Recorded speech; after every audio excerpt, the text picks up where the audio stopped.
எல்லாத்தையும் கெடுத்து குடிச்சவராக்கிட்டிய.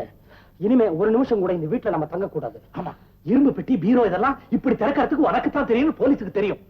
இனிமே இங்க தங்குற ஆபத்து. நீயே நம்ம எல்லாம் யாருன்னு காட்டி கொடுத்துருவ போட்டிருக்க. அந்த ரிட்டையர்ட் போலீஸ் ஆஃபீஸர் வேற நீ பீரோ திறக்கிறத பார்த்துட்டா. கேட்டா ஒரு ஏழை குழந்தையை காப்பாத்துறது தப்பா? அது தப்புன்னா எனக்கு என்ன ஆபத்து வந்தாலும் நான் அதை ஏத்துக்கிறேன். நீ நல்லதான் செஞ்ச.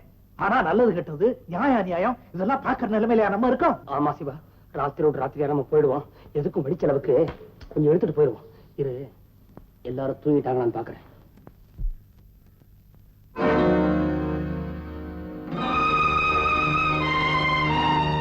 என்ன செய்யறது பர்வதம்? எனக்கு மட்டும் குடும்ப நன்மையில் அக்கறை இல்லைன்னு நினைக்கிறியா? திடீர்னு என்னுடைய நண்பன் கைவிடுவான்னு நான் நினைக்கிறேன். நாளைக்கு மகனோடு வரப்போற வீரப்பனுக்கு என்ன பதில் சொல்றதுன்னு தெரியல. என் மனசாட்சிக்கு விரோதமா எந்த காரியத்தை செய்யலைனாலும் சட்டம்னு ஒண்ணு இருக்கு. நாளை கட்ட வேண்டிய கடனுக்கு நான் தானே பதில் சொல்லி ஆகணும்.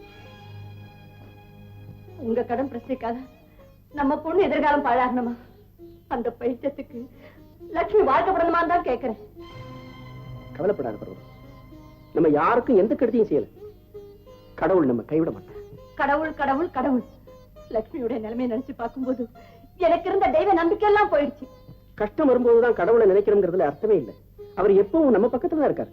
நீங்க என்ன சொன்னாலும் சரி, ஒண்ணு மட்டும் உறுதியா சொல்றேன், நம்ம வீடு வாசல் எல்லாத்தையும் அவர் பேருக்கு எழுதி வச்சிருக்கு. நம்ம குடும்பத்தோட குடிசைல வாழவும் நான் தயாரா இருக்கேன். பர்வதம், அப்பா, நீங்க யார் முன்னாடியும் தலை குனிய கூடாது.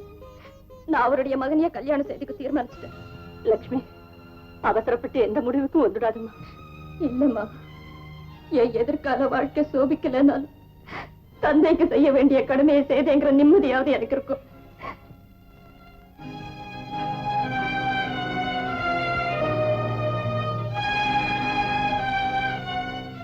நீங்க எல்லாம் தூங்கலையா? நீங்க மனசு நொந்து பேசிக்கிட்டு இருந்ததை நாங்க கேட்டுக்கிட்டு தான் இருந்தோம். உங்க கஷ்டம் என்னங்கறத எங்ககிட்ட சொன்னீங்கன்னா எங்களால முடிஞ்ச உதவி உங்களுக்கு செய்யும். உங்களுக்கு ஏன் அந்த சிரமம்? அப்படின்னா எங்களை நீங்க மூணாவது மனுஷனா நினைக்கிறீங்க? உங்ககிட்ட சொல்றதுக்கு என்ன, நான் வீரப்பன் ஒருவர்கிட்ட பணம் கடனா வாங்கியிருந்தேன். என்ன பொறுத்த வரைக்கும் அவருக்கு கொடுக்க வேண்டிய தொகை பூராத்தையும் கொடுத்துட்டேன். ஆனா அந்த செல்லு வைக்கும் போது கொஞ்சம் கவனக்குறைவா இருந்த காரணத்தினால மறுபடியும் அதே தொகையை திருப்பி கேட்கிறார். அதனால அவர்கிட்ட இப்ப இருக்கிற பத்திரப்படி எங்கிட்ட அதே பணத்தை திருப்பி கேட்கிறார். அது மட்டும் இல்ல, அப்படி நான் பணத்தை கொடுக்கலன்னா அவருடைய கிறுக்கு மகனுக்கு நம்ம லட்சுமியை கல்யாணம் பண்ணி கொடுக்கணும்னு கட்டாயப்படுத்துறாரு. இதுக்காக கவலைப்பட்டுக்கிட்டு இருக்கீங்க? ஏயா, இந்த பத்திரம் கித்திரம் சொன்னீங்களே, அந்த பத்திரம் இப்ப எங்க இருக்குது? அது வீரப்ப வீட்டுலதான் இருக்கு. ஐயா, இனிமே லட்சுமி கல்யாணத்தை பத்தியோ அந்த பத்திரத்தை பத்தியோ நீங்க கவலைப்படாதீங்க. என்னடா, அந்த பத்திரத்துல செல்லு வைக்கும் போது அந்த பையன் உங்களை ஏமாத்துறானா? இருக்கட்டும் இருக்கட்டும். ஓஹோ, நீ அந்த ரூட்ல வரியா? எனக்கு தெரிஞ்ச ரூட்டே அது ஒண்ணுதானடா. அப்படின்னா நீங்க என்ன சொல்றீங்க? அங்க ஒண்ணு சொல்லுவீங்க, நீங்க கடவுள் கடவுள்னு சொல்லுவீங்களே, அந்த கடவுள் எப்பவுமே உங்க பக்கத்துலதான் இருக்குன்னு சொல்றேன். அதை பத்தி எங்களுக்கு தானே தெரியும். நீங்க போய் செவனேன்னு தூங்க போங்க, செவனேன்னு தூங்க. என்னடா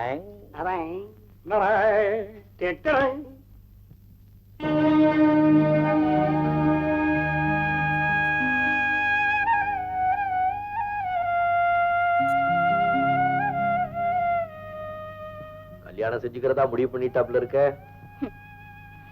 பெண்ணா பிறந்தா என்னைக்காவது ஒரு நாள் யாருக்காவது வாழ்க்கப்பட்டுதானே ஆகணும். அப்படின்னா நீ அந்த கிறுக்கு பயல தான் கல்யாணம் பண்ணிக்க போற இல்லையா?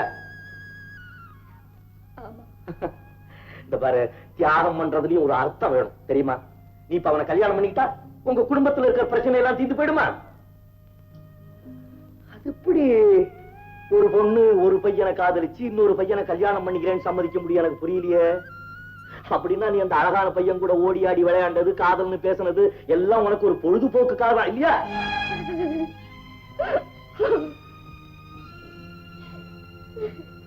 என்னடா இவன் இப்படி பேசுறான்னு பாக்குறியா? இதப்பா, நீ காதலிக்கிற பையனைத்தான் நீ கல்யாணம் செய்துக்கணும் நாங்களும் விரும்புறோம். ஆமா, எங்களுடைய ஆசையா அதுதான். நீ கவலைப்படாதே, அந்த பையனை உனக்கு கல்யாணம் செஞ்சு வச்சிடறோம். இந்த கல்யாணத்தினால உங்க அப்பாவுக்கு என்ன ஆகுமோ ஏதாகுமோ நீ கவலைப்படாத, அதெல்லாம் நாங்க பாத்துக்கிறோம். நீ படுத்துக்கிட்டு அழுகிறது, ஒப்பாரி வைக்கிறது அதான் எனக்கு பிடிச்சா. ஆமா, நீ அந்த பையனை காதலிக்கிறது உங்க அப்பாவுக்கு தெரியுமா? தெரியாது. உங்க அப்பாவுக்கு தெரியாமதான் இவ்வளவு வேலையுமா? உங்க அப்பா கிட்ட சொல்லிடுவேன்னு பாக்குறியா? முதல்ல நான் போய் நம்ம மாப்பிள்ளை பையன் எப்படி முதுகெலும்பு உள்ளவனா கடைசி வரைக்கும் நிப்பானான்னு தெரிஞ்சுக்கிட்டு அதுக்கப்புறம் இந்த விஷயத்தை பத்தி உங்க அப்பாட்ட பேசுறேன். வக்கீலையா வக்கீலையா, உங்களை நான் எதுக்கு கூப்பிட்டேன் தெரியுமா? எதுக்கோ கூப்பிட்டேன். நான் இப்ப தன்னமங்கல போறேன். இந்த பசுபதி பையன் எனக்கு 15,000 ரூபாய் பணம் கொடுக்கணும். ஒண்ணு கொடுத்தா பணம் கொடு, இல்லன்னா பொண்ணை கொடுன்னு கேட்க போறேன். எனக்கு பின்ன அவருக்காடா அறிவு கட்டவனே. அவன் பொண்ணு கொடுக்க மாட்டேன்னு சொன்னா ஒரே கிராத்தா தகராட்டான். உடனே கோர்ட்ல சூட்ட ஃபைல் பண்ணி அவன் வீடு வாசல் கடல்லாம் ஜப்திக்கு கொண்டாந்துடணும். அவனை நினைச்சல அம்போ அப்படின்னு நிறுத்திடணும். சட்டத்துல ஏதாவது இடம் இருக்கா பாருங்க. ஆதாரம் இல்லாம எதுவும் செய்ய முடியாது.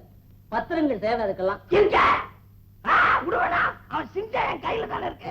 பத்திரத்துல கையெழுத்து வாங்கி வச்சிருக்கேன். தங்கப்பட்டு மாமா, எனக்கு கல்யாணம். ஆமா, நீ கெட்ட கேட்டுக்கு அது ஒண்ணுதான்.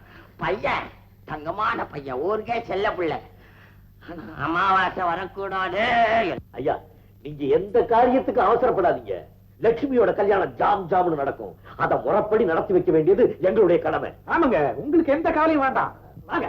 என்னங்க, நம்ம வீட்டுக்கு விருந்தாளிங்க வந்திருக்காங்க ஜட்கா வண்டியில. இவன்னா என் மகன் கருவேப்பிலை கொத்து மாதிரி ஒரே ஒரு பையன் பாரு. உட்காருங்க உட்காருங்க. பையா ஐயாவ உட்காருங்க. இங்க உட்காரு, நல்லா இருக்காது. இங்க உட்காருங்க. அஜி, என்னங்க இப்படி யாரு பசுபதி இவங்க புதுசா இருக்க? நானே இவருக்கு கையாளு, நான் இவருக்கு அடியாள். நான் இவங்களுக்கு எல்லாம் தடியாள். நாடு இருக்கிற நிலைமையில இப்படி குழந்தைங்களாம் நமக்கு வேணும் தான். பசுபதி இருந்தேனா இது சுரண்டாத. இப்ப என் மகன் கல்யாண விஷயமா பேசிட்டு போலான்னு வந்திருக்கேன். ஐயா எதை பத்தி பேசுறாரு போய் தும்மிக்கிட்டு விடுறா. இன்னொன்னு வரலையே. அப்பா நல்ல சகனம் தான். பசுபதி கல்யாணத்தை பத்தி சட்டுப்பட்டு ஒரு முடிவுக்கு வா. இப்பதானே வந்திருக்கிறீங்க, கொஞ்சம் சிரம பரிகாரம் செய்துக்கிட்டு அப்புறம் பேசலாமே. அது என்னப்பா அது சிரம பரிகாரம்? அப்படி ஒரு பலகாரமா? அப்படி ஒரு இடியாட்டம் சும்மா விளையாட்டு குழந்தை. ஐயா கோட்டை கழட்டுங்க. ஏன் என்னது? ஐயா குளிக்க வேண்டாம். குளிச்சதுக்கு அப்புறம் டிஃபன் சாப்பிட வேணாம். பையா ஐயாவுக்கு சுட்டு தண்ணி வித விதன்னு போடுப்பா. நீங்க கவலைப்படாதீங்க. ஐயா இங்க இருக்கிற வரைக்கும் நாங்க நல்லா கவனிச்சுக்கிறோம். அப்படின்னா ஒண்ணு செய், நான் கட்டிக்க போற பொண்ண உடனே கூப்பிடு, நான் பார்க்கணும். ரொம்ப அசிங்கமா இருக்க, குளிச்சுட்டு பார்க்கலாம். அவன் குளிச்சாலும் அப்படிதான் இருப்பானே. செந்தட்டீரை தூள், இத நான் தண்ணீரை கலக்கணும். வந்திருக்கிற விருந்தாளி இந்த தண்ணீரை குளிக்கணும்.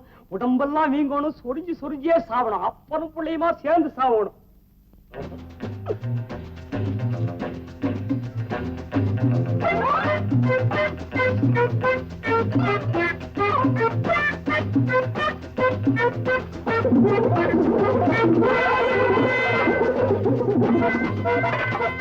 ஐயா ஐயா வாங்க, ஐயா வாங்க வாங்க.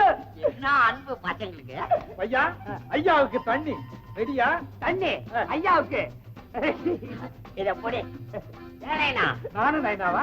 உனக்கு என்ன செய்ய தெரியாது? தெரியாது. என்ன பிள்ளைங்களை வச்சிருக்கான் இந்த பசுபதி. கண்ணு வந்து முழுவு குழப்பம் கொஞ்சம். நாங்க அங்கெல்லாம் தொடர்றது இல்ல. சரி சரி போய் தொடங்க.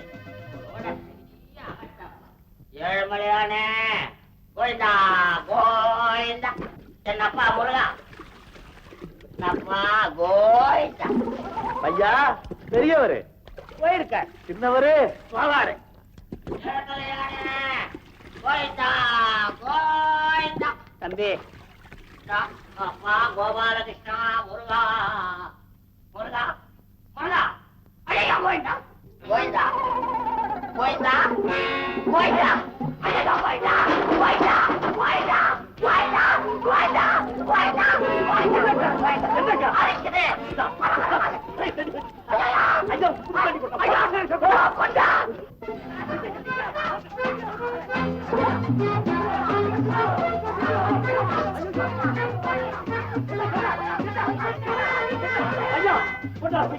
என்ன புது தண்ணி?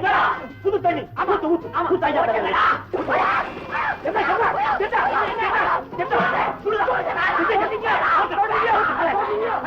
நீ குடிக்கிற?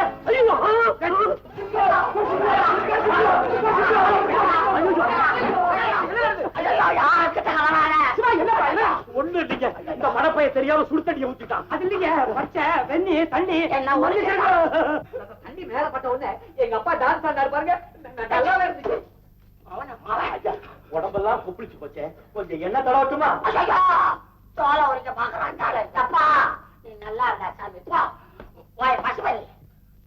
நான் சொல்றேங்க, ஒண்ணு என் பையனுக்கு உன் பொண்ணை கொடுக்கணும், இல்ல உன் குடும்பம் எல்லாம் நடுத்தரல நிக்கும். ஐயா அவரு எரிச்சல்ல சத்தம் போடுறா, நீங்க ஒண்ணும் தப்பா நினைக்காதீங்க. டேய் ஐயாவை போத்தி வைடா.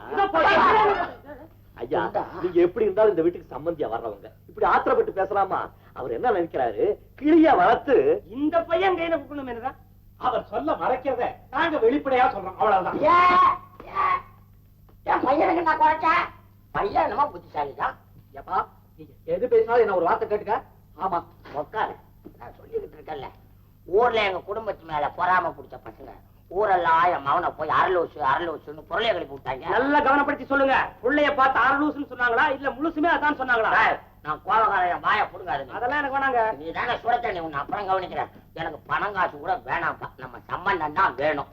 என் பையனை பத்தி நான் சொன்னதுதான் உண்மை உண்மை உண்மை. எங்க அப்பா எப்பவுமே உண்மைதானே பேசுவாரு இல்லவா? ஆமா நைனா, உங்களுக்கு அவர் நான் என்னவா? சும்மா கூட உங்க எல்லாருக்கும் சந்தேகம் தான். உங்க பொண்ணை என் பையன் கூட அனுப்புங்க, இந்த சினிமா டிராமாவில பாடுற மாதிரி அப்படியே பார்க்கல இருக்குல போய் பாடட்டும், அப்புறம் உண்மை தெரிஞ்சு போகுது. ஐயோ இது குடும்பங்கள் அது மாதிரி பழக்கம் இல்லையா? ஐயா சும்மா இருங்க, அவர் சொல்றதுல என்ன தப்பு? பொண்ணும் பையன் பேசி பாக்கட்டுமே. எதுக்கு ஐயா நீங்க டவுனுக்கு போய் ஒரு 4-5 இங்கிலீஷ் படத்தை பாருங்க, உங்களுக்கே விவரம் புரியும். நான் வேணா முத்துவ கூட அனுப்பிச்சு வைக்கிறேன். நைனா, எனக்கு ட்ரெஸ் பண்ணி விடுப்பா. இருக்கியா அப்பா? நான் ஒருத்தர் எதுக்காக இருக்கேன்? வா. போ நைனா. அப்பா சுடு தண்ணி, பையனுக்கு உடுப்பெல்லாம் போட்டு பொத்தான போட்டு விடு, ஒரு இடத்துல நிக்க மாட்டான். ஐயா நீங்க என்ன செய்றீங்க? சும்மா நான் சம்மந்தி கூட பேசிக்கிட்டு இருக்கேன்.